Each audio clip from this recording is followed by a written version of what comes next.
Looking at all the artefacts left behind by the ancients, it's easy to feel a bit disconnected. After all, these people lived so long ago, how can we possibly draw any parallels between their world and our own?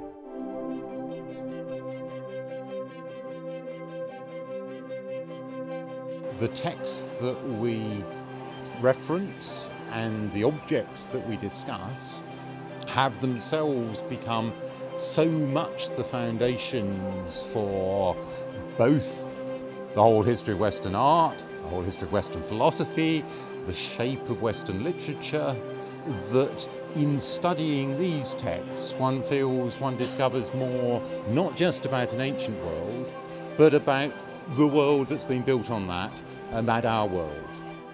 What's really interesting about classics is the way it helps us develop, and I think the fact that the whole base of our culture is in classics, and our language is based in classics. I think to understand ourselves, we have to understand our language and our past. The language, I think, is very important in allowing us to understand that literature, allowing us to understand the literature that we have today. And I think classics allow you to explore the philosophy behind our cultures. I think that's really what I find really interesting about classics. Certainly, classical art would have been used absolutely fundamentally in art school to draw from. Plaster casts would have been available for students to work from instead of life models. So classical art and sculptures have actually been embedded in artist experience. And I think actually artists do look to them quite a bit because they're such refined pieces of art. It gives you great lessons in composition and shape and balance. Our whole way of thinking about both male and female beauty has been shaped by what happened with Greek sculpture in the 5th and the 4th century.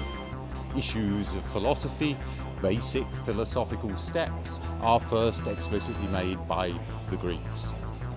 Almost all the approaches, the ways, the questions we ask as historians, the ways we construct our historical narrative, all of those you can find being explored from Herodotus, Thucydides, Polybius, Tacitus, through the ancient world, where we've got not just political history, we've got cultural history, we've got an awareness amongst historians of their own place in the story, and we've got an awareness indeed that history has to be a story.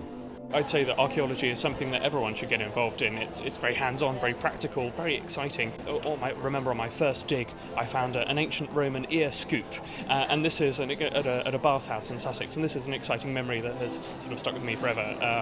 There are all sorts of opportunities to get involved with the Council of British Archaeology and this kind of thing.